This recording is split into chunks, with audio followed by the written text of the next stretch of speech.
인생은 나의 것. 예, 인생은 어려워요. 되게 재밌는 게 있어요. 내 인생은 나의 것이길 원하지만 또 내 인생은 나의 것이 되지 않길 원하죠. 내가 하고 싶을 때는 내 인생은 나의 것이에요. 내가 어려움이 있으면 내 인생은 나의 것이 되면 안 되죠. 그때 하나님이 역사하시고 그때 하나님 내게 임하시기를 바라는, 우리가 좀 그런 마음이 있는 것 같아요. 내 인생은 나의 것이 아니고 하나님의 손에 있다는 사실을 늘 기억하셨으면 좋겠습니다. 아멘. 근데 이게 인생을 살아가 보면 더 많이 깨달아져요. 저에게 좀 몇 가지 있었는데, 대출금이, 그 학자금 대출이 이제 이번 달, 2월 달에 2개가 끝났어요. 그래서 한국장학재단에서 칭찬을 받았습니다. 대출금 동안 잘했다고. 예. 칭찬을 받았어요. 그래서 예, 남한테 칭찬 듣기가 참 쉽지 않으시대. 장학재단으로부터 칭찬을 받고 2개가 이제 줄어서 야 진짜 이제 좀 마음이 좀 편해졌다고 생각했는데 이제 보험료 안보험료가 올랐더라고요. 친절하게 또 회사에서 보험회사에서 연락을 주셔서 얼마큼 올랐습니다. 그리고 또 이제 거기에 이제 우리 아들이 치료를 좀 받고 있는데 뭐 큰 심각한 문제는 아닌데 그래서 좀 지금 몸에 되게 도움이 되는데 그 치료비가 조금 또 올랐어요. 그러니까 이제 대출금을 갚아서 좋다고 생각했는데 바로 나갈 일이 생기더라고요. 또 어제 이제 저를 코로나 시기에 또 후원해 주셨던 한 아주 중요한 분이 연락이 오셔서 이번 달까지만 이제 후원하신다고 얘기를 하시는 거예요. 옛날 같았으면 막 마음이 무너지고 막 괴롭고, 근데 이제 그게 스물스물 올라오려고 하잖아요. 그런 마음들이. 어떻게 해야 되지라고 쫙 하고 있었을 때 우리 아들이 장학금을 받아서 아들 장학금 받아서 대출금이 줄어든 거예요. 인생이 뭐 이럴 수 있죠. 하루마루 만에. 예, 확실히 한 것 같아요. 물론 금액의 차이는 있어요, 다. 그런데 인생을 돌아보면 뭐가 선이고 뭐가 악이냐라고 말할 수 있겠는가. 그럼 우리의 생각이 많다라는 생각이 드는 거예요. 넓게 보고 하나님의 계획 속에 보면 하나님이 우리를 인도하시는 방법은 결코 악할 수가 없다라는 거죠. 선인 거예요. 예, 저는 그걸 분명히 믿습니다. 그래서 하나님의 이 역사, 이게 너무 확확 바뀌어가고 있잖아요. 제가 더 보는데. 우리 성도님들의 삶에서는 이게 쉽게 나타나지 않을 수도 있어요. 왜냐하면 우리가 지금 겪고 있는 일, 또 만약에 아픔이 있으면 그게 굉장히 크잖아요. 근데 돌이켜보면 분명히 하나님께서 새로운 것들을 제시해 주는데 저는 정말 그걸 많이 봤어요. 제가 4개월 동안에 굉장히 어려웠던 그 교회에 있는데 우리 경집사님을 만난 건 저에게 큰 축복이었어요. 제 인생에서. 그리고 시작된 이 추태현 교회. 우리 수빈 집사님, 혜빈 집사님, 우리 웅 집사, 유선님, 하 작가님, 우리 하 집사님 다 이렇게 만나고 우리 정규. 여러분 제가 어떻게 이런 목회를 할 수 있겠습니까? 이건 진짜 그러니까 하나님이 뺏었다 줬다가 아니고 그렇게 계산하면 안 돼요, 여러분. 뺏었으니까 뭘 기대할까 이제? 줄 거 기대할 거잖아요. 그런 법칙이 아니라 하나님의 인도가 선하다는 걸 알려주시는 저의 인생이었고 저의 목회였다는 거죠. 앞으로도 그럴 거고. 이런 축복이 여러분에게 동일하게 있음을 믿으시길 바랍니다. 왜냐하면 아브라함이 그걸 보여주고 있잖아요. 성경의 인물들이 그걸 보여주고 있잖아요. 그리고 낙심할 일이 사실은 없는 겁니다. 닉 부이치치라는 사람을 잘 알죠? 그분은 상반신만 있어요. 팔도 없고. 그런데 늘 그분이 간증하는 게 늘 웃고 있다는 거죠. 물론 실제로 그가 그런지는 모르겠어요. 겉으로서는 그것만 봤을 때 책을 쓰고 다 뺏어가고 그렇게 태어난 걸 보면 아무것도 없는 거잖아요. 근데 거기서 있는 게 있다는 걸 본 거예요. 인생은 그런 겁니다, 여러분. 없는 게 아니에요. 있어요. 제일 중요한 건 닉 부이치치가 말한 게 뭐예요? 예수가 있다고 말하잖아요. 우리가 예수를 가지고 제가 이게 얼마나 많이 들었어요. 없는 게 아닙니다. 사람은 살아낼 수 있어요. 그 큰 지방에서 살아요. 대한민국 사람이 없는 지역이 없어요, 여러분. 심지어 저 북극에 가도 대한민국 사람이 있어요. 거기 살고 있다니까요, 여러분. 살아내는 겁니다, 사람. 환경이 우리를 주장하고 어렵게 한다고 하지만 그렇지 않아요. 중요한 건 우리가 뭘 갖고 있느냐를 중요하게 여겨야 되는데 그게 우리 예수 그리스도. 그럼 예수 그리스도랑 바꿀 수 있는 게 있습니까? 뭐랑 바꾸실래요? 집? 아, 좋죠. 집하고 바꾸면. 근데 예수 없이 살 수 있을까요? 살 수 있어요. 살 수 있어. 집만 주시면 그냥. 아유, 뭐 예수님 없어도 되지. 돈이요. 근데 한 번 예수를 믿고 집과 뭐 차 이런 것과 비교할 수가 없잖아요. 그게 얼마나 비참한 인생. 그거 너무 잘 알죠. 그 예배가 뭐냐, 찬양이 뭐냐, 기도가 뭐냐, 말씀이 자꾸 이걸 알려주는 거죠. 네, 내 인생은 나의 것이 아니라고 강조하고 있습니다. 여러분 정말 기억하셔야 돼요. 내가 뭘 갖고 있느냐. 예수를 갖고 있잖아요. 그럼 두려울 일이 사실은 없는 거죠. 오늘 이야기가 좀 길긴 했지만 오늘 말씀에 사실은 예수는 나타나지 않습니다. 근데 우리가 지난 시간에 멜기세덱을 통해서 예수를 좀 생각해 보게 됐죠. 그랬을 때 이 멜기세덱의 출현과 오늘 이 아브라함의 언약이 어떻게 연결이 되고 여기서 핵심적인 내용이 뭐냐. 근데 주로 우리가 창세기 15장을 뭐로 받아들였죠? 아브라함이 믿어서 의로 여김을 받았다는 걸 굉장히 많이 강조해요. 사실 이 내용이 또 신약에는 3번 강조되거든요. 로마서, 갈라디아서, 야고보서에 나와요. 제가 성경을 읽을 때 분명히 말씀드리지만 이 본문이 다른 데 나오는지를 꼭 찾아내야 되는 거예요. 신약에서 인용하고 있는지 뭐라고 얘기했는지를. 그래야, 왜냐면 그 사람들이 이걸 썼다는 건 성경에서 이걸 인용하고 정리했다는 게 우리에게 도움을 주거든요. 반드시. 그럼 읽어내야 되는 거죠. 근데 거기에 보면 중요한 단서들을 주고 있어요. 그러니까 아브라함의 믿음을 강조하는 게 아니라는 걸 알아요. 근데 여기서 창세기 15장에 아브라함을 강조하는 내용이 될 수 없다. 딱 한 구절로. 오히려 이 전체적인 내용이 무엇인가를 생각해 보면 좋겠는데, 보시면요. 전체적인 구절은 1절. 하나님 환상 중에 말씀하셨어요. 자, 여기서 이제 질문을 제가 드릴 건데, 환상 중에 말씀하신 하나님이 또 나와. 뒤에 가서 보시면 땅에 대한 이야기를 하실 때 12절. 깊은 잠이 임해서. 자, 그리고 이 환상이 나오죠. 그럼 환상과 현실이 혼돈돼서 막 혼란하게 뒤섞여 있어요. 뭐가 환상이고 뭐가 실제인지 구분하지 못할 정도로 되는데, 여태까지 그렇게 읽어보신 적이 없죠. 이게 환상인지 꿈인지 현실인지 우리는 확인도 않고 읽고 있는 거예요. 근데 처음에는 환상이라고 말했잖아요. 비전, 꿈, 잠. 12절에 또 나오죠? 꿈. 그럼 언젠가 깼다는 거 아니에요. 그럼 언제 깼을까? 어떤 게 현실이고 어떤 게 환상이냐는 거예요. 우리 두유청년께서 아멘 하셨어요? 이걸 잘 읽어내야 되는 거예요. 물론 이게 중요하지 않을 수가 있는데 이 비전과 꿈과 현실이 왜 중요하냐. 그랬을 때 하나님의 역사가 뭘 말해주는지 보여주기 때문입니다. 전체적인 내용 환상 중에 임하신 하나님인데 하나님 2가지를 말씀하십니다. 하나는 뭐에 대해서 말하면 자녀. 다음은 땅입니다. 이게 왜 중요한지를 조금 이따 설명을 드릴 건데 이 전체적인 구조 속에서 하나님이 오늘 아브라함에게 말하는 거죠. 그럼 이 이야기 속에서 주인공은 아브라함이 아닌 거예요. 아브라함 믿음이 아닌 거예요. 뭐가 더 중요한 거예요? 하나님인 거죠. 그게 멜기세덱이 나온 이유였고 오늘 이 15장에서 하나님이 얼마나 중요한 분인지를 설명하고 있다는 거예요. 자, 그럼 그 하나님 왜 중요하느냐? 오늘 또 중요한 그 구절들이 몇 가지가 있는데 생각해 볼게요. 자, 1절 먼저 보겠습니다. 1절 시작. 이후에 여호와의 말씀이 환상 중에 아브라함에게 임하여 이르시되 아브라함아 두려워하지 말라. 나는 내 방패요 너의 지극히 큰 상급이니라. 자, 이후에라는 말은 좀 원어의 표현을 좀 보면은 이 말들을 한 후에예요.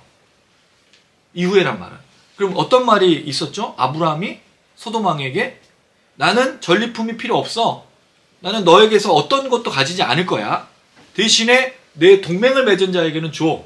근데 이 소돔 왕과 이 아브라함은 조약을 맺지 않겠다고 얘기하는 거죠. 하나도 너로부터 받지 않을 거야. 라고 말한 다음에 이제 나타나는 거죠. 하나님이. 이 말들 한 후에. 그럼 하나님 이 말들을 중요하게 여기고 있다는 걸 알 수 있어요. 그리고 나서 뭘 얘기하시는 거죠? 두려워하지 말라 그랬어요. 그럼 이런 질문이 생기죠. 아브라함이 그러면 자기가 전리품을 괜히 얘기했나? 소돔한테 받을 걸. 막 후회하고 있었어요. 왜? 지금 재물을 자기가 안 갖고 겠다고 얘기했잖아요. 말은 그렇게 했는데 뒤에 쫄리고 있는 거죠. 괜히 얘기했다. 그랬을 때 하나님은 두려워 말라. 이런 얘기를 하는 거냐? 라고 생각해 볼 수 있는데 어쨌든 하나님께서 아브라함 왜 두려워하는지 모르지만 두려워 말라고 말한 다음에 내가 너를 지키는 방패고 뒤에 지극히 큰 상급이다. 상급이 무슨 뜻일까요? 상급하면 우리 성도님들이 생각하는 상급 있잖아. 네. 무슨 상급이죠? 천국에서 받을 상급. 우리 성도님들은 그런 거 생각 안 하셔요? 상급이 뭐가 필요했어요? 여기서 주세요. 바로 주세요. 상급이라는 단어가 무슨 뜻이냐면 보수예요, 보수. 월급 같은 개념. 예, 밀 땡겨 받고 싶습니까 여기서? 천국에서는 필요 없어요. 왜 쓸 수도 없는 거 그까짓 거 굴러다니는 그 다이아몬드 하나만 떨어뜨려 주세요. 천국에 굴러다니고 있잖아요, 그렇죠? 땅에 길이 다 금 아닌가요? 그럼 거기서 하나만 떨어뜨려주면 얼마나 좋아. 기도해볼까? 근데 그건 상징인 거잖아요, 상징. 그리고 천국 가서 누구도 금을, 보도블럭을 드러내진 않아요. 아무짝에 쓸모가 없기 때문에 여기서나 금이 필요한 거지. 어쨌든 간에 하나님이 왜 두려워하지 말라 그랬을까? 꿈에서. 그럼 아브라함이 두려웠다는 얘기잖아요. 이건 어떻게 보면 하나님이 출현에 대해서 두려워할 가능성이 있어요. 예, 그래서 두려워하지 말라고 했던 것도 되고, 그 다음에 이 그 전쟁에서 돌아와서의 앞으로의 삶에 대해서 아브라함이 두려워했을 가능성이 있어요. 내가 너를 지켜주는 방패가 될 것이다. 그리고 소돔 왕에게서 내가 아무것도 갖지 않겠다고 말했기 때문에 하나님께서 아브라함을 칭찬하면서 내가 너의 상급, 너의 기업, 내가 너의 월급 뭐 이런 개념으로 지금 접근하시는 거죠.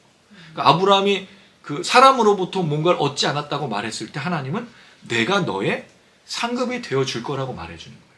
그럼 하나님은 아브라함에게 그 의심하고 걱정, 염려할 거를 하나님께서 아예 뺏어 가시는 거죠. 하나님께서 다 책임져 주겠다라고 말해 주시는 거예요. 이제 내가 너의 기업이고 너의 상급인데, 그럼 그 하나님께서 주시는 상급이 뭐냐라는 거죠. 여기에 이제 중요한 게 있어요. 하나님이 내가 두려워하지 말고 있어. 내가 널 지켜줄 거고 내가 너의 기업으로 뭔가를 보상해 줄 건데, 그럼 그 보상이 뭔가에 우리가 초점이 있잖아요. 우리에게서의 보상은 뭐죠? 금덩어리, 집, 뭐 차, 뭐 이런 거잖아요. 근데 뒤에 보면은 절대로 그 얘기가 아니라는 거죠. 그리고 나서 나오는 얘기가 자손과 땅에 대한 얘기예요. 근데 이 자손과 땅에 대한 얘기가 왜 중요하죠? 하나님 아브라함 부르실 때 이미 약속했던 거잖아요. 12장에. 하나님 아브라함 부르면서 뭐라고 얘기했어요? 내가 내게 보여줄 땅으로 가라. 그리고 나서 하나님께서 너의 자손을 내가 많게 해주겠다고 약속했잖아요. 이걸 하나님이 지금 다시 나타나서 얘기를 해주고 있는 거예요. 그럼 지금 아브라함이 걱정하고 염려하고 있는 게 뭘까? 전쟁에서 이기고 돌아왔고 롯도 살렸어요. 근데 아브라함이 지금 갖지 못하고 있는 게 뭐죠? 아마 이때가 거의 80대 초반처럼 보여요. 그 다음 사건이 16장에 이스마엘을 낳은 사건인데 이때가 86세거든요. 그러면 지금 75세 부르심을 받아서 80대 초반이면 6, 7년의 시간이 지나가는 거예요. 거의 한 10년의 시간이 지나갔어요. 근데 하나님 약속이 있었잖아. 근데 그에겐 지금 계속 뭐가 없습니까? 예, 놀랍게도 땅도 있고 부도 있는데 뭐만 없어요? 자녀가 없잖아. 자손이 없잖아요.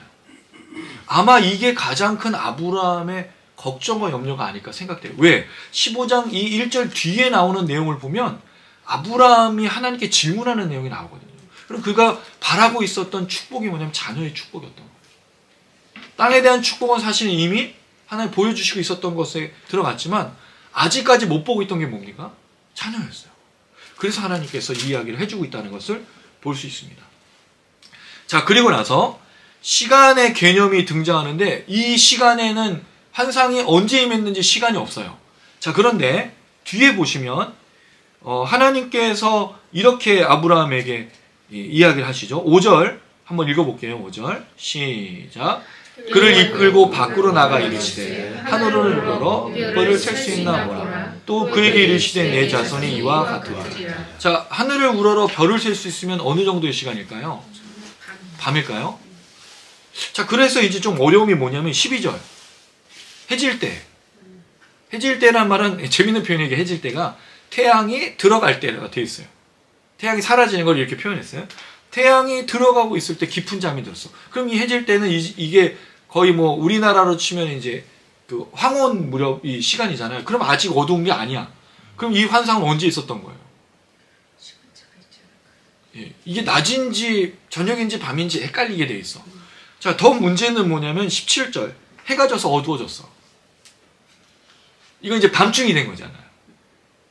그러니까 이게 되게 우리를 헷갈리게 보이는데 환상이 언제 임했느냐는 정확하게는 알 수 없지만 시간의 개념이 있는데 그 속에서 별을 보는 것은 밤중이하지 않아도 보일 수 있다는 거. 이게 비전 중에 환상 중에 있는 거기 때문에 그렇게 이해하면 좋을 것 같아요. 그리고 시간의 흐름은 잠을 자는 순서대로 따라서 되는 것을 볼 수 있으면 좋을 것 같습니다.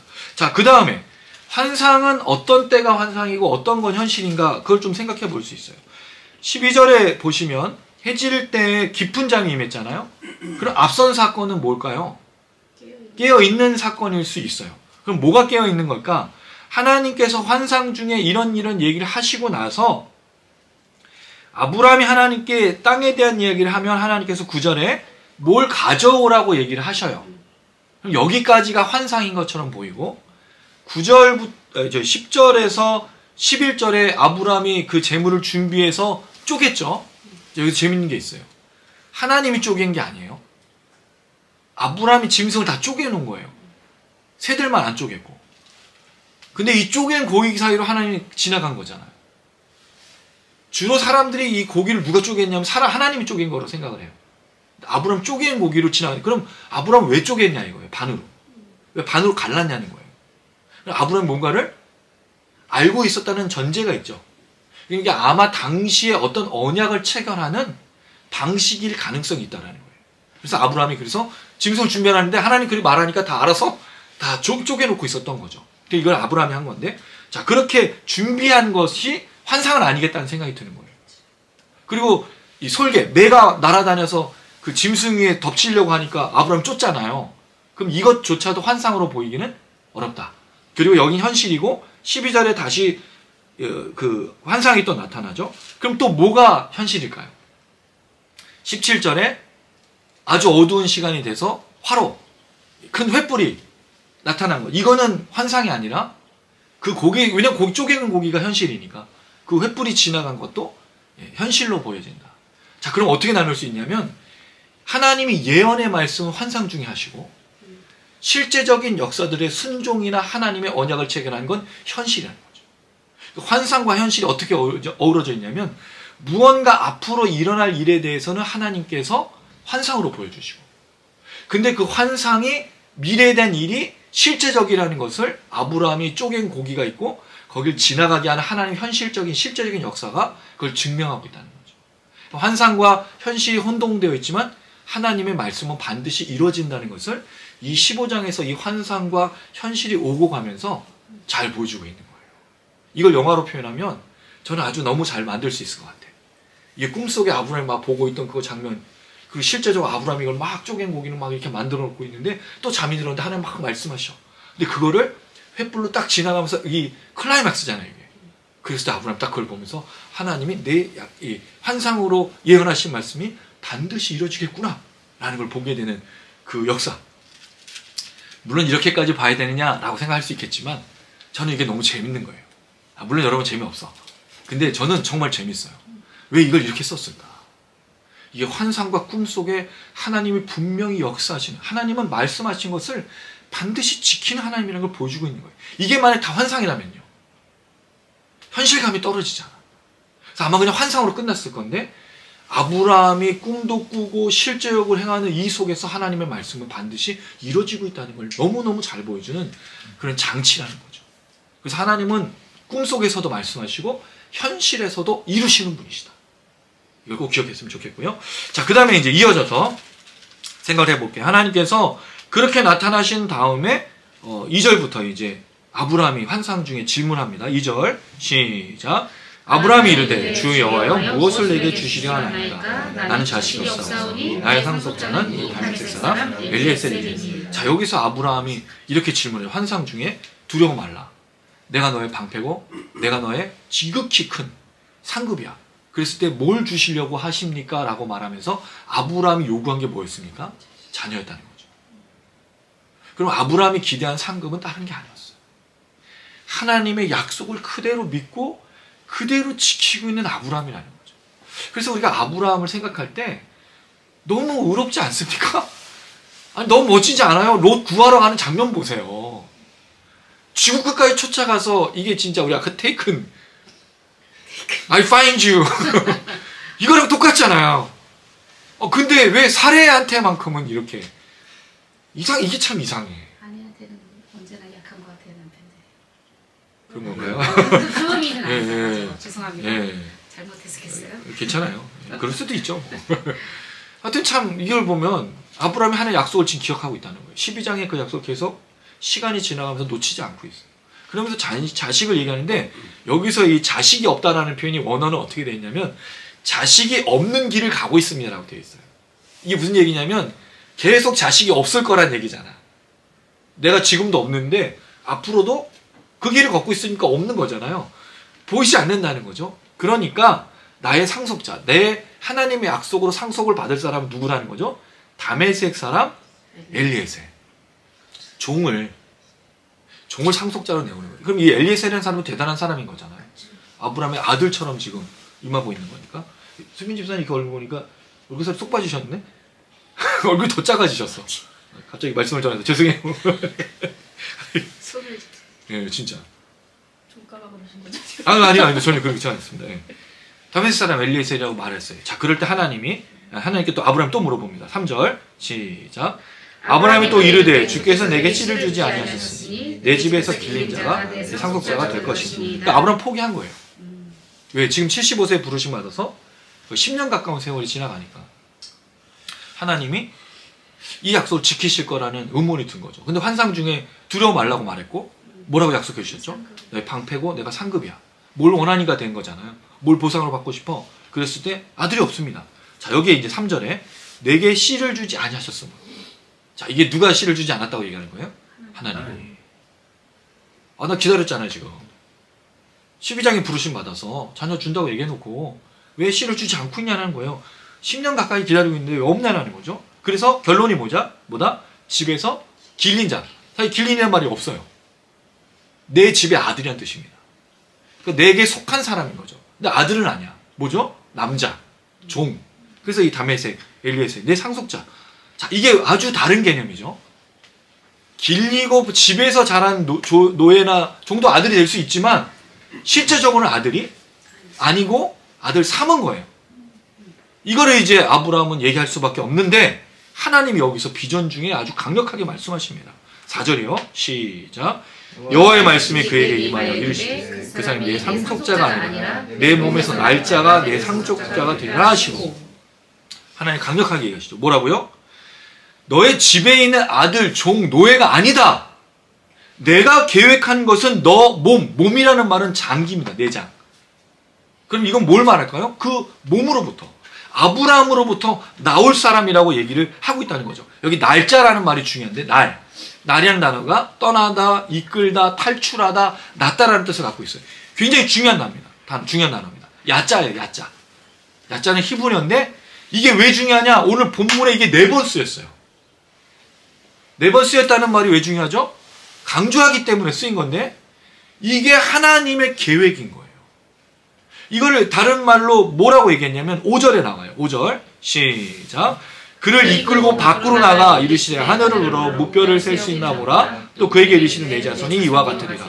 자, 여기서 어떤 단어가 날과 같은 단어일까요? 자손이요? 네, 우리 사모님 자손 땡. 그렇군요. 날과 같은 단어가 뭔 것 같습니까? 나가. 네, 이끌고입니다. 이끌고. 이끌다라는 말과 날이 같은 단어예요.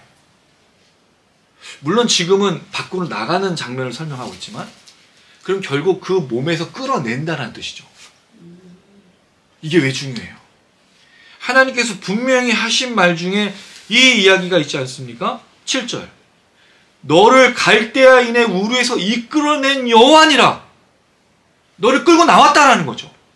그리고 이 표현이 또 어디서 나옵니까? 14절. 나중에 출애굽에서 400년의 이 이스라엘 백성들이 고통을 당한 이후에 큰 재물을 이끌고 나오리라. 끌어낸다라는 말이에요. 그래서 이 본문이 왜 중요하냐? 아브라함의 믿음이 의로 여긴 게 중요한 게 아니고 하나님 어떤 분이다? 끌어내는 하나님이라는 거죠. 몸에서 끌어내고 다른 땅에서 끌어낸 그 하나님이라는 거죠. 이게 왜 중요해요? 오늘 이 시대의 그리스도인들이 어떤 사람입니까? 우리는 그 영적인 이스라엘이지 육적인 이스라엘이 아닙니다. 우리 할례를 받거나 우리는 그 혈통이 아니에요.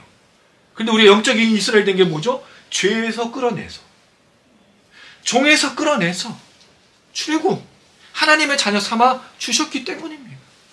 이 여호와가 바로 우리의 여호와이기 때문입니다. 그 끌어내주신 분이 누구시죠? 우리에겐 예수 그리스도. 그래서 이 본문이 우리에게 중요한 거예요. 이걸 말씀하고 있는 거예요. 누가 상속자다? 누가 하늘의 기업을 이을 것이다. 누가 보상을 받고 누가 하나님의 축복을 받을 자라. 하나님 끌어낸 사람. 하나님 끌어낸 사람. 누굽니까 여러분? 예수를 믿는 자들 아니에요? 이 얘기하고 있다는 거예요. 이 15장. 야, 이거를 이렇게 표현하고 있구나. 날짜라고 해서 이끌고. 이게 어떻게 강조하는 거예요, 이 본문이. 같은 단어를, 이게 핵심인데. 그럼 이 사건 속에서 이끌어내를 동일하게 얘기했으면 얼마나 좋아요. 이걸 이해 안 하고 번역했다는 거지. 근데 같은 단어가 나오면 주의되잖아요. 왜냐면 4번이나 같은 단어를, 근데 왜 다르게 번역했을까? 같이 번역하면 뭔가 흐름을 갖고 있고 주제를 갖고 있는데, 물론 그거는 그분들의 역할이 아닐 수 있어. 이건 지금 연구하는 우리들의 역할일 수 있는데, 제 생각엔 15장이 그래서 중요한 겁니다. 끌어낸 자가 누구냐는 거죠. 여호와께서 이렇게 죄의 종에서 육신이 아니었는데 끌어내서 하나님의 자녀 삼아주시고 구원하시고 그렇게 보상을 주시는 그 길을 걷게 하신 그 하나님이시다 라는 것을 오늘 본문이 보여주고 있는 거예요. 그럼 이 환상 속에서 아브라함에게 말씀하신 하나님은 어떤 하나님이다? 이끌어낸 여호와니라. 이미 아브라함의 인생에서 이렇게 얘기를 하고 계신 거죠. 하늘을 셀 수 있나? 하늘의 별은 셀 수가 없어요. 여기 이제 바라건대라는 말이에요. 제발 세봐라. 네가 셀 수 있다면 셀 수 없어. 내 자녀에 대한 축복을 주시는 거죠. 내 자손이 이와 같이 하리라. 그래서 첫 번째 하나님이 주시는 보상, 하나님이 주시는 상급은 자녀에 대한 축복을 그대로 말씀하시고 계시다. 그리고 나서 아브라함이 여호와를 믿었습니다. 그래서 여호와께서 이를 의로 여겨주셨죠. 자, 이게 어디 나오냐면 굉장히 긴 구절 로마서 4장입니다. 2절부터 거의 22절까지인가 굉장히 긴 구절로 설명이 되어 있어요. 갈라디아서 3장 5절에서 9절, 야고보서 2장 20절에서 24절. 이렇게 말하는 이유는 우리 혜빈 집사님께서 어느 순간 첨부해 주신 거기 때문에 우리 다시요. 갈라디아서 4장 전체를 포함해 주시면 될 것 같아요. 아니 로마서 4장. 그다음에 갈라디아서 3장 5절에서 9절. 3장 5절에서 9절. 야고보서 2장 20절에서 24절. 이 내용을 보면 공통적인 내용이 아브라함이 믿어서 의로 여김을 받았다는 건데 여기 핵심이 뭘까요? 아브라함이 믿은 것이 핵심이 아니라 하나님이 아브라함을 의로 여겨 주신 겁니다. 그래서 다 그걸 뭐로 표현하죠? 은혜라고 말하고 있어요. 그럼 결국 아브라함이 믿은 게 아니고 하나님이 아브라함이 믿었어? 야, 내가 너를 의로 인정해 줄게. 이렇게 얘기하고 있어. 왜요? 이 자손에 대한 축복, 그리고 뒤에 나오는 그 땅에 대한 축복은 누가 확증해 주시는 거예요? 아브라함이 아니지 않습니까? 왜냐하면 아브라함은요, 다메섹 엘리세를 얘기하지만 뒤에 또 물어봐요. 그럼 내게 땅을 줄 그 증거가 뭡니까? 또 물어봐요. 아브라함이 이게 한두 번 물어본 게 아니야. 이 자녀에 대한 얘기 이렇게 믿었다고 되어 있는데 16장에 가서 뭘 하죠? 바로 하갈을 통해서 이스마엘 낳지 않습니까? 이게 믿은 거예요? 이거 안 믿은 거잖아. 그리고 또 20장에 가면 또 아내를 누이로 얘기를 해. 거기 쏙 빠져 있어. 어디에 믿음이 있어요? 어디에? 그럼 이 믿음을 의로 여겼다는 말은 하나님이 아브라함을 의롭게 여겨주신 겁니다. 이걸 갈라디아서, 로마서, 야고보서 다 얘기하고 있어요. 은혜로. 근데 놀라운 건 그 표현 속에 상속자의 개념이 있어요. 바울이 이 신약에서 이 이야기를 상속자에 대한 이야기로 바꾸고 있는 거죠. 왜?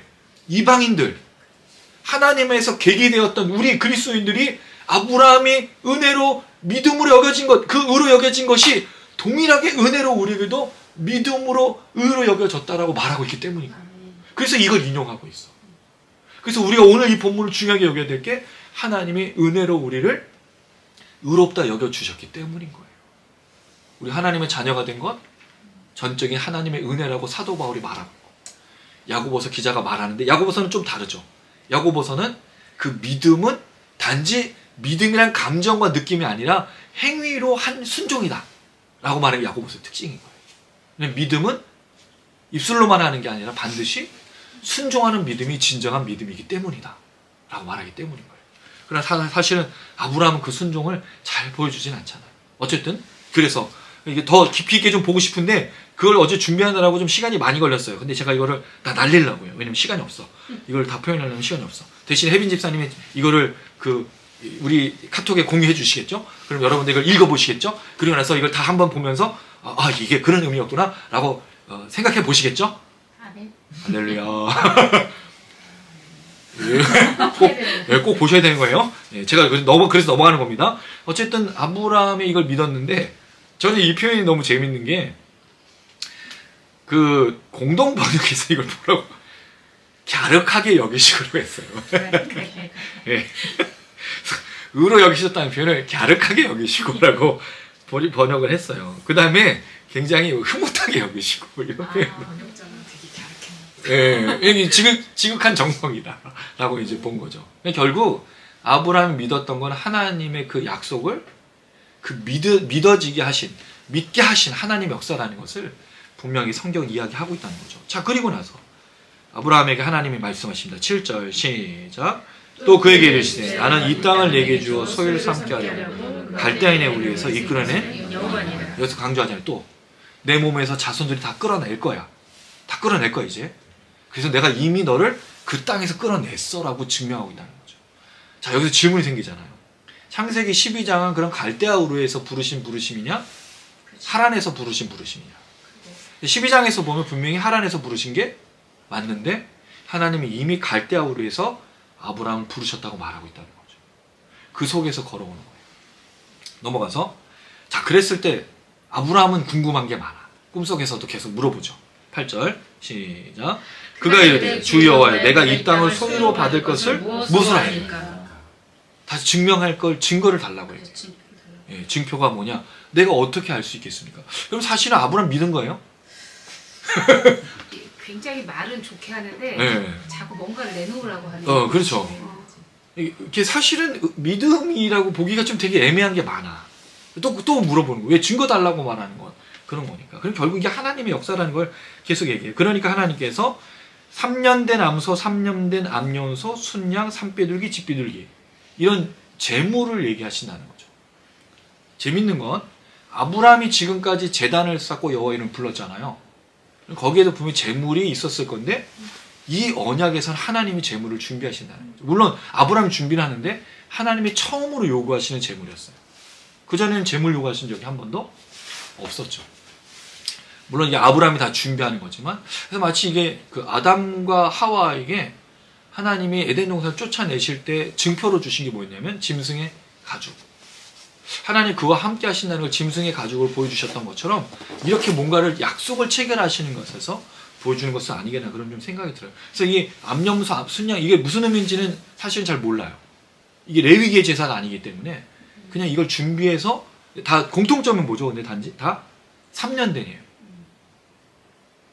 3년 된이라는 의미가 뭘까? 라는 의미는 좀 줄 수 있는데 정확하게는 잘 모르겠습니다. 자, 10절. 제가 모른다고 해서 여러분 저를 의심하지는 않으실 거죠? 우리 목사님 모른다고 그랬어. 다음부터 안 와. 그런 거 아니죠, 여러분?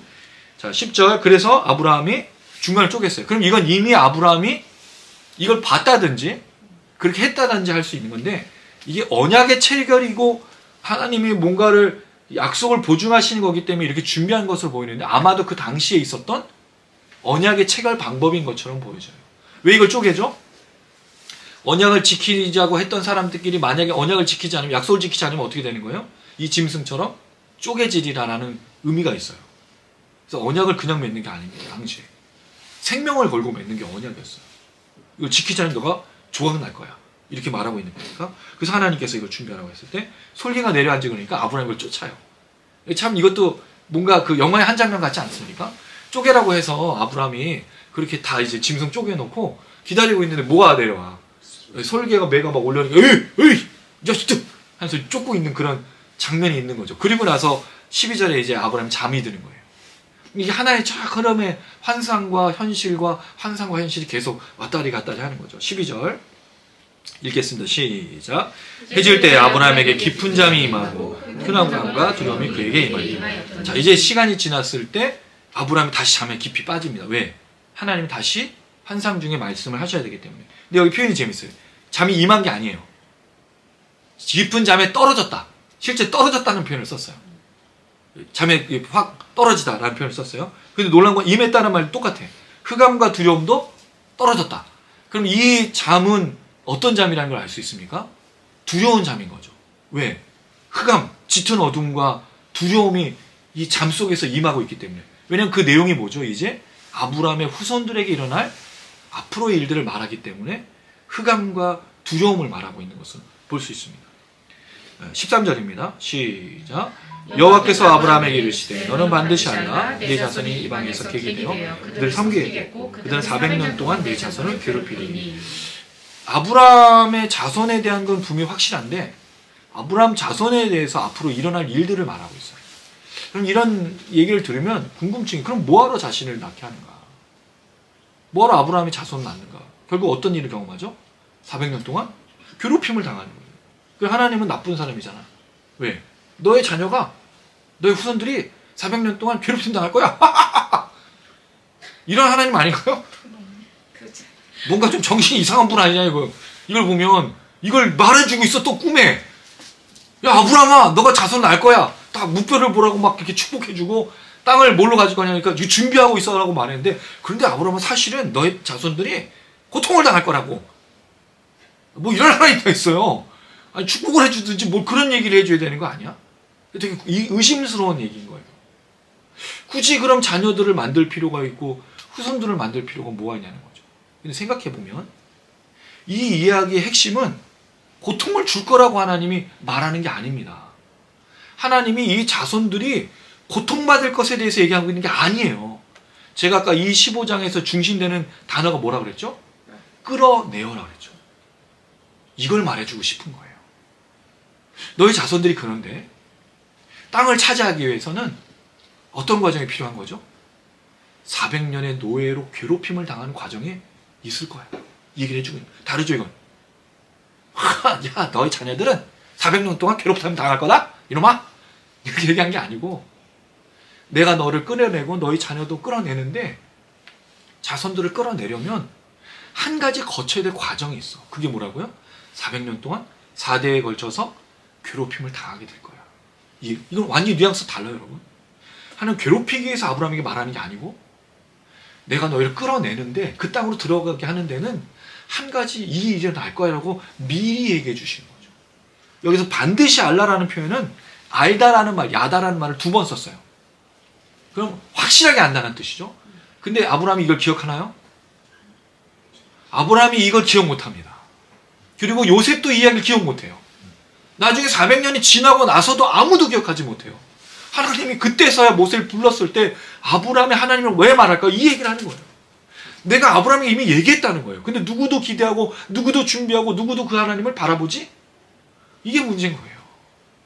하나님 분명히 말씀하시거든요. 하나님 분명히 역사하고 계시거든요. 근데 말하는 사람이 없다라는 거예요. 지금 이 시대도 마찬가지입니다. 하나님이 진짜 누구인지 말하는 사람이 없어요. 하나님 어떤 분이신지 정확하게 이해해 주는 사람이 없어요. 그러니까 성도들이 헷갈리는 거죠. 내가 지금 당하고 있는 일, 내가 지금 걸어가고 있는 일, 하나님 정말 역사하고 있는가? 하나님 말하고 계시는가? 동행하시는가? 궁금하잖아요. 근데 사실은 그렇게 보이지 않지 않습니까? 내가 경제적인 어려움을 겪고 질병에 걸리고 문제가 생기고 이렇게 괴로워하고 아파하는데 하나님 나와 함께 하신다고? 어떻게 할 수 있어요? 말해줘야죠.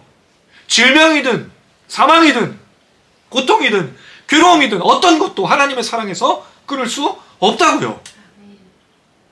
그건 끌어내 주시는 하나님의 역사가 분명하다는 것. 그리고 우리가 사나 죽으나 하나님의 것으로서 하나님의 영광 가운데, 살아도 하나님의 영광이고 죽어도 하나님의 영광이지 않습니까? 왜? 우리는 뭘 갖고 있기 때문에? 예수를 갖고 있기 때문에. 우리 죽음은 뭐예요? 부활이지 않습니까? 할렐루야. 이 얘기를 놓치면 안 된다는 거예요. 근데 얘기해 주는 사람이 없어. 다 뭐만 관심이 있어요? 잘 먹고 잘 사는 거에 관심인가? 여기서 어떻게 하면 잘 먹고 잘 사는지, 어떻게 하면 잘 먹고 잘 사는 것에 대해서 도움을 주는 얘기를 하고 있어. 그건 교회가 아닙니다.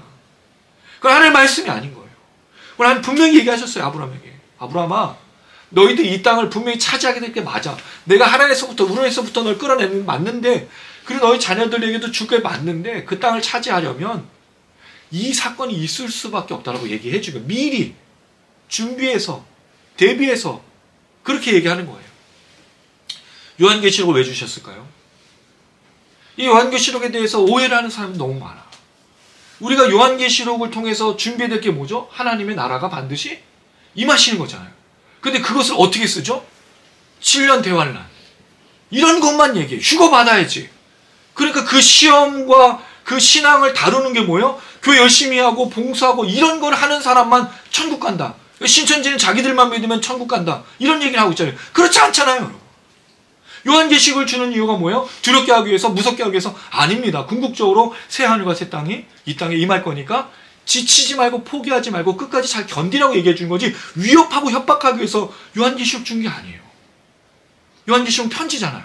근데 우리 편지를 안 읽고 뭐로 읽죠? 이상과 환상과 이런 걸로 읽잖아. 그래서 마치 7년 대환란과 뭐 이렇게 뭐 뿔 달린 그런 사단마귀가 막 나타나가지고 막 그 음료 뭐 이런 거 얘기하잖아. 그게 아니에요. 교회들이 신앙을 잃지 않도록 당시 사도 요한이 권면하는 구절이 요한계시록이에요. 그러면 끝까지 견디면 하나님이 반드시 오시리라라는 얘기잖아요. 마라나타. 근데 이걸 자꾸 바꿔서 얘기를 해. 위협해. 당신 휴가 받으셨습니까? 휴가 될 것 같아요? 제가 옛날에 휴가 얘기했었죠? 휴가책 읽고 나서 얼마나 무서웠는지 그날 진짜 다음날 눈을 뜰 수가 없었어. 왜냐면 저 혼자만 남은 것 같아가지고 집에 너무 조용한 거예요. 그래가지고 이거 어떻게 하나 막 걱정하고 있는데 안방에서 아버지가 나온 거야. 아버지 안 가셨구나. 나중에 봤더니 형도 있었네? 다 안 나온 거죠. 여러분, 그게 잘못된 거잖아요. 휴가가 아니에요. 예수가 다시 이 땅에 오시는 거지. 그리고 하나님 나를 기다리고 얘기한 거지 위협하려고 얘기한 게 아니에요. 근데 협박하잖아, 신앙으로. 그게 종말론을 강조하는 극단적인 종말론자들의 특징인데 지금 굉장히 심각해요. 이게 이단들에 들어가는 이유가 극단적인 종말론 얘기하니까. 그게 아닙니다. 이 얘기를 하는 건, 경고하시는 건 준비하라고 하는 거지. 우리가 마지막 날을 준비하는 거지 마지막 날을 두려워하는 게 아니잖아요. 사나 죽으나 우리 주님의 것이고 그 한 해의 사랑의 소리를 끊을 수가 없습니다. 그러면 그 믿음으로 걸어가시면 돼요. 때로는 어렵죠. 왜? 우리가 닥치는 이 환경을 견디는 건 쉽지가 않아요. 근데 그 하나님이 어떤 분이시죠? 무리를 걸으시는 분이고 물을 잠잠케 하시는 분이잖아요. 폭풍 가운데 손을 내밀어서 물 위에 걷게 하시고 배로 인도해 주시고 잠잠케 하시는 분이 우리 예수 그리스도잖아요. 할렐루야. 그분을 믿고 걸어가는 것이 필요한 겁니다. 그러니까 이 얘기는 아브라함에게 위협하려는 게 아니라 준비하고 기다리고 대비하라고 말하는 것으로 얘기하는 거예요. 왜? 이 과정이 있어야만 어떤 일이 일어나죠? 14절 시작. 그들이 섬기는 나라를 내가 직면할 테니 내 자손이 큰 재물을 이루고 이게 중요한 거예요. 이게 400년 동안 고통당하는 게 중요한 게 아니고 왜 고통을 당하는지 모르지만 그 400년의 고통의 시간이 끝나면 뭐라고요? 하나님이 심판하실 거예요. 징벌한다는 말은 재판한다는 뜻이에요. 하나님 재판관이 돼서 애굽을 재판하고 바로를 재판하고 10가지 재앙을 주고 하나님께서 유월절을 통해서 그들을 끌어내실 거야. 그때 너희들이 뭘 갖고 나온다고요? 큰 재물. 이게 상급이라는 뜻이지. 그래서 거기 애굽 사람들이 이스라엘 백성들한테 11만 원을 다 모아서 주잖아요. 떠나라고. 제발 좀 우리를 떠나라고. 그래서 하나님께서 그들을 나오리라가 무슨 뜻이라고요? 이끌어내셨다. 끌어낸 여호와. 이게 하나님의 심을 말해주고 있는 거예요. 그리고 이 400년의 출애굽의 얘기가 오늘 이 시대 우리에게 동일한 거잖아요. 우리도 400년처럼 죄의 종으로 억압받고 괴롭힘을 당하고 우리가 죄의 종으로 살 게 여러분 행복한 게 아니었어. 예수 믿기 전에 행복하셨어요? 잘 나가셨나요? 예, 아니, 경상이 안 좋으셨어. 예수 믿기 전에 행복하지 않았다고요. 근데 우리가 예수 믿은 다음에 후회를 해. 마치 이스라엘 백성들처럼. 만나 매출하기 이제 싫어요. 그렇죠. 여러분 40년 동안 먹어보세요. 고기를. 삼겹살 40년 동안 맨날 먹어. 어우. 차라리 저희를 죽이세요. 죽여요. 차라리 죽어라. 이라. 안 먹어. 만나 40년을 먹어. 40년 매일. 아유, 이거 힘들어. 한국 사람들은 아마 거기다 별걸 다 하겠죠, 이제. 뭘 묻히고, 또 바르고, 굽는 방법도 다양한 방법이 나왔어. 자, 오늘의 만나요, 우리. 그래서 여러 가지 했겠죠. 어떻게 했네요, 40년을. 그리고 무슨 유흥이 있어요? 물론 문화가 없었던 건 아니겠지만, 그 나오는 40년 광에서 뭘 할 수 있겠습니까? 그리고 가나안 땅을 봤는데, 정탐꾼들이 포도알을 주렁주렁 매달고 왔는데, 뭐라고 얘기해? 딱 한마디 던지잖아. 우린 메뚜기 같아. 거기에 그 거대한 것들이 있어서 지들은 막 포도 먹고 좋아하면서 들어가면 안 된다고 얘기하잖아. 근데 여기서 뭐가 작용하죠? 여호와수와 갈렙의 믿음이 작용하지 않습니까? 그럼 가나안 땅에 누가 들어가는 거예요? 믿음으로 들어가는 거지. 이끌어내신 여호와를 믿으면 들어가는 이 사건, 이게 오늘의 출애굽이고 과거의 출애굽, 이 창세기 역사가 지금 계속 이어지고 우리 안에도 이루어지고 있는 거예요. 그 하나님 어떤 분이라고요? 끌어내신 하나님. 자손을 끌어내시고, 근데 어떤 자손이에요? 몸에서 자손이 날 수가 없는, 아브라함에게서 자손이 나올 수가 없는, 사라에게서 나올 수가 없는 그 사람을 불러서 끌어내신, 죄에서 건짐을 받을 수 없는, 영적인 자녀를 출산할 수 없는 우리를 이끌어내신 하나님이 우리에게 구원을 주시고 역사하시고 그렇게 그 땅을 주시는 이 역사, 이게 구원의 역사라고 분명히 얘기하고 있다는 거죠. 아니 이 의미도 모르면서 우리가 왜 자꾸 예수 천당 불신종 얘기하냐고. 엉뚱한 얘기하는 거예요. 사실 예수 믿고 구원받는 거를. 성경은 그렇게 말하고 있지 않지 않습니까? 끌어내신 여호와를 분명히 얘기하고 있어요. 자, 그랬을 때 결론은 너는 장수하다. 이 장수하다는 표현이 아주 재밌어요. 이게 토부라는 단어가 쓰였어. 토부가 뭐죠? 좋다, 훌륭하다, 또 선하다. 너는 훌륭한 날을 살다가. 그럼 결국에는 이 자녀들이 나올 때 아브라함이 죽은 다음에 나중에 다 옮겨가는 거니까 그 날을 살다가 평안히 조상에게로, 샬롬, 여기 평안이가 샬롬인데 조상에게로 뭐 할 거라고요? 돌아가가 뭐야? 이 땅으로 다시 돌아온다고요. 이게 뭐야? 제가 설명드렸던 거잖아. 원상복귀, 제자리로. 하나님 역사가 여기 있는 거예요. 왜? 이 땅이 원래 가나안 땅은 아브라함이 주신 거잖아. 그래서 400년 동안 포로에서 괴롭힘을 당하다 다시 돌아온 거예요. 아담과 하와가 에덴 동산 가는 그 돌아감, 슈부, 회개, 이 역사를 얘기하고 있는 거예요. 이게 구원의 역사입니다. 우리 항상 하나님께로 돌아가는 거죠. 유턴해서. 그게 회개고, 그게 치우고, 그게 구원이고. 할렐루야.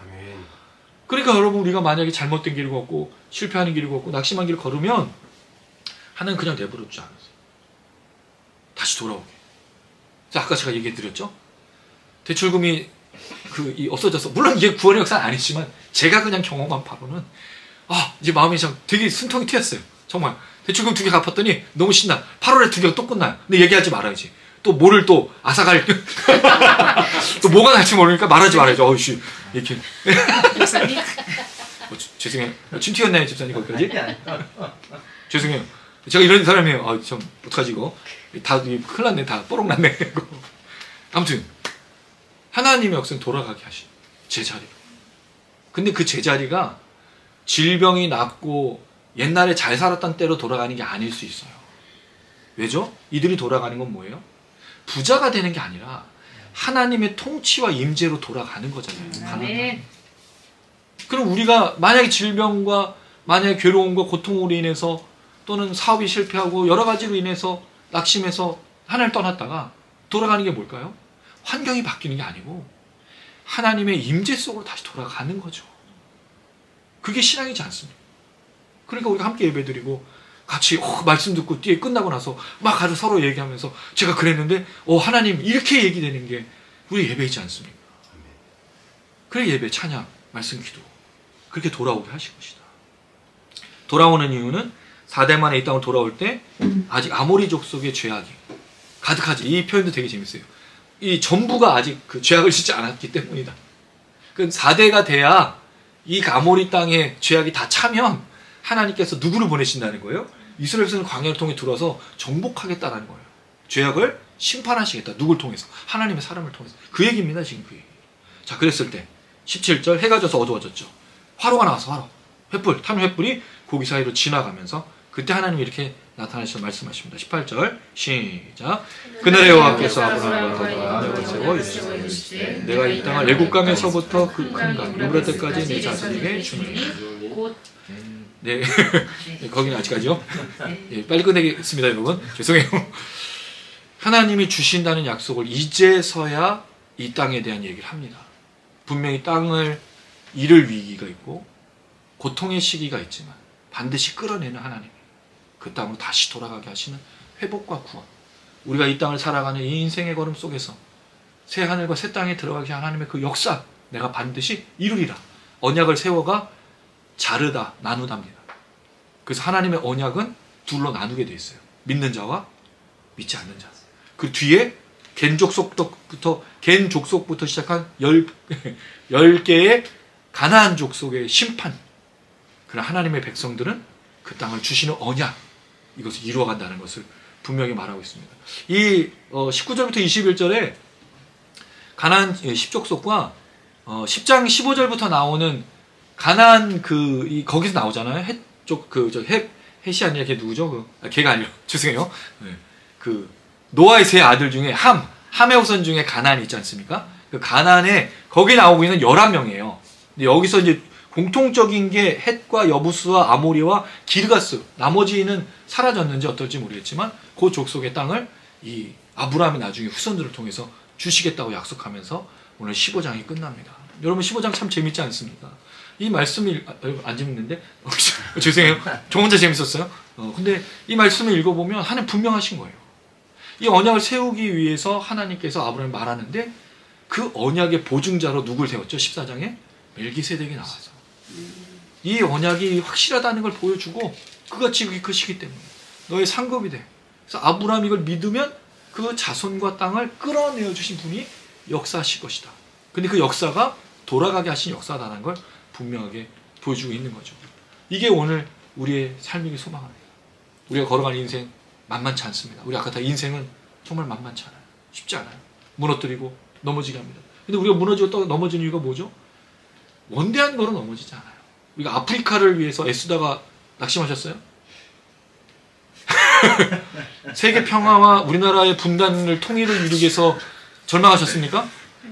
그렇게 자기 평화는 세계 평화를 절망하셨어요. 우크라이나 러시아를 볼 때마다. 근데 사실 우리가 원대한 꿈 때문에 원대한 비전 때문에 하나님의 뜻을 이루기 때문에 낙심하지 않아요. 대부분 다 우리에게 일어나고 있는.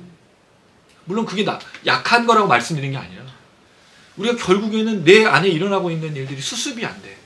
하나님 떠났는데 하나님 우리를 부르심 속에는 반드시 놀라운 은혜가 있다는 역사가 있다는 걸 기억하면서 그 하나님 우리를 어떻게 이끌어 가시는지를 기대해 보십시오. 환상과 현실이 어우러지면서 그 하나님 우리에게 역사하시고 인도해 주시는 그 놀라운 축복이 나타나게 될 줄로 믿습니다. 아멘. 그 믿음으로 걸어가신 우리 모든 성도님들 되시기를 영상 시청하신 분들에게를 주님의 이름으로 축원합니다. 아멘.